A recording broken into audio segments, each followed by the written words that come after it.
আসসালামু আলাইকুম সবাইকে। আজকে আমি রান্না করব পরোটা ডিম ভাজি। ডিম ভাজি করতেছি আমি। ডিম ভাঙার এটা হারিয়ে গেছে, ডিলিট হয়ে গেছে। মাঝে মধ্যেই আমার সাথে এমন হয়, মনে অনেক কষ্ট লাগতেছে। কত সুন্দর করে ছোট ছোট ডিমগুলো ভেঙে ভেজে নিয়েছিলাম। পানি গরম দিয়ে দিয়েছি পাতিলে। আটা করব, আটাগুলো চেলে নিব এখন সুন্দর করে। ময়দার মধ্যে যদি কোনো ময়লা থাকে তাহলে সেটা চলে যাবে। ময়দাটা পুরনো না, নতুন ময়দাই, ময়লা নেই। তারপরে চেলে নিলাম, পানি গরম হয়ে গেছে, এই যে দিয়ে দিয়েছি পানি। আটাটা সুন্দর করে মেখে নিয়েছি আমি। রং চা বসিয়ে দিয়েছি। এই যে আমার চা সুন্দর হয়েছে, কালারটা। আমি চা খুব পছন্দ করি। আটাগুলো গোল গোল করে নিচ্ছি। এখন রুটি বেলে নিব সুন্দর করে।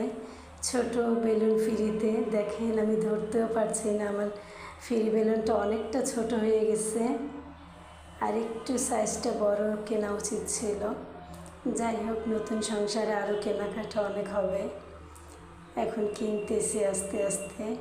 সব রুটিগুলো বেলে নিচ্ছি। বেলা হয়ে গেলে রান্নাটা শেষ করে, বেলাটা শেষ করে নিচ্ছি সবগুলো একসাথে, তারপরে একসাথে ভাজবো। রুটিগুলো বেলতে খুবই ভালো লাগতেছে। ছোট রুটি বেলতে খুবই ভালো লাগে। আমার রুটিগুলো অনেকগুলো রুটি হয়েছে। ওইটুকু আটায় যে এতগুলো রুটি হবে আমি ভাবতেই পারিনি। সব রুটিগুলো বানানো আপনাদেরকে একটু দেখালাম।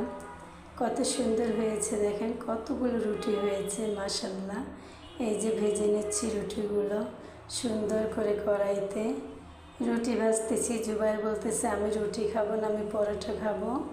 আমার খুব পরোটা পছন্দ, তাই জুবাইয়ের জন্য পরোটা ভেজে নিলাম দুটো। আর আমি রুটি খাবো। আমারও পরোটা পছন্দ, কিন্তু রুটি বানালাম। রুটিগুলো ফুলছে সুন্দর, ভালো লাগছে, তাই আটাটা নরম। এই যে আলু ভাজির জন্য পেঁয়াজ দিয়ে দিলাম।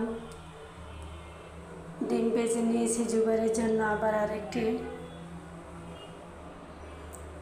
এখন আলু ভাজি করব। আমার মিনি বালতিটা কত সুন্দর লাগতেছে। আসলে ছোট ছোট জিনিসপত্র দেখতে সবসময় ভালো লাগে। একটু সামান্য হলুদ দিয়ে দিলাম, লবণ দিয়ে দেব। এই যে দেখেন আমার ছোট্ট কিউট লবণ